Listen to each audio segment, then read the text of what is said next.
सभापती महोदय,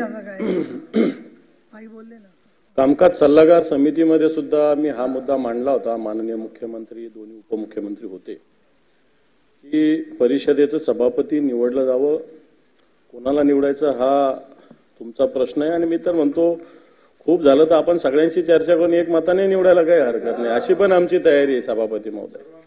सर्वानुमते असं काही वादाचं, बहुमताचं किंवा संघर्षाचं हा विषय नाही,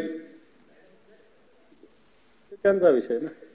त्यामुळे मला जे सगळ्या सभासदाची आणि सभागृहाची भावना आहे, सत्ताधारी पक्षाच्या लोकांना बोलता येत नाही, परंतु एक सभापतीची निवडणूक लवकरात लवकर व्हावी अशा प्रकारचं एक सगळ्या सभागृहाची भूमिका आहे. मला वाटतं काल सुद्धा गटनेत्यांच्या बैठकीत संसदीय कार्यमंत्र्यांना मी हा मुद्दा मांडलेला आहे आपल्या समक्ष. आपण याच्याविषयी आपण लवकरात लवकर सचिवालयाने सुद्धा याच्यात काय काय पावलं उचललेले आहे याच्याविषयी स्पष्टता देणं आवश्यक आहे. सभापती महोदय, एकच मुद्दा त्याच्यामध्ये मला उपस्थित करायचा आहे की पीपल्स रिप्रेझेंटेशन ऍक्ट मध्ये ज्या पद्धतीनं राज्यातल्या किंवा देशातल्या कुठल्याही लोकप्रतिनिधीची जागा ही रिकामी झाल्यानंतर 6 महिन्याच्या आत भरण्याची तरतूद आहे आणि विशेष परिस्थितीमध्ये समजा जवळपास जर निवडणुका असतील तर त्या काळामध्ये तेवढं एक्सटेन्शन करण्याचं हे त्या अधिकार हे त्या इलेक्शन कमिशनला आणि सोबत त्या असणाऱ्या सरकारला आहे.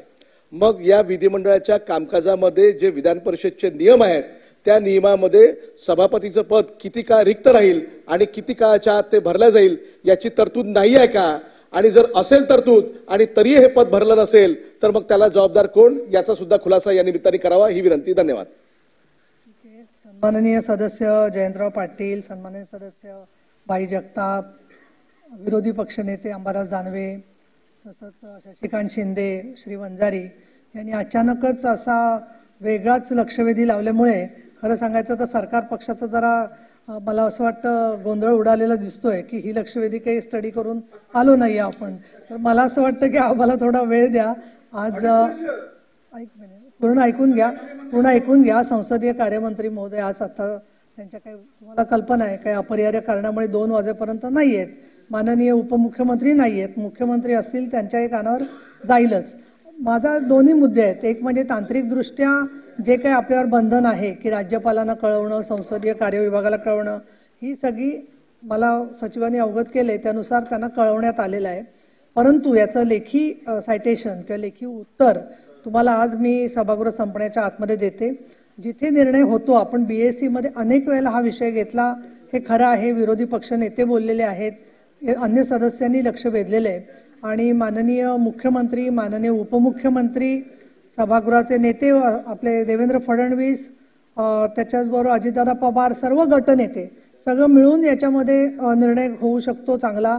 आणि त्या दृष्टिकोनातून माझी अशी विनंती आहे तुम्हाला की सोमवारी गटनेत्यांच्या मीटिंगमध्ये जर का या संदर्भात चर्चा झाली तर त्याच्यामध्ये तारीख काढणं किंवा त्यांचा निर्णय सकारात्मक होण्याच्या दृष्टिकोनातून नक्कीच उपयोग होईल. परंतु सोमवारी आपली विधान परिषदेचे फॉर्म भरण्याची शेवटच्या 2 तारखा आहेत, 1-2, तर त्या सगळ्या धामधुमीमध्ये सुद्धा मला असं वाटतं सरकारचे जे उपस्थित असलेले प्रतिनिधी आहेत ते सरकारचं त्याच्याबद्दलचं लक्ष वेधतील.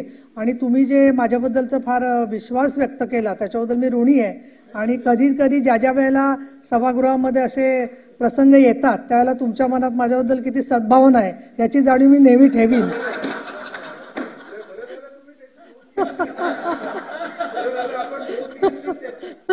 त्याच्यामुळे तुम्ही स्वतःहून विषय काढला आणि या दृष्टिकोनातून या सगळ्या विषयांच्या संदर्भामध्ये शेवटी पक्ष, राजकीय पक्ष आणि नेते मंडळी हे सगळे मिळून हा निर्णय घेत असतात.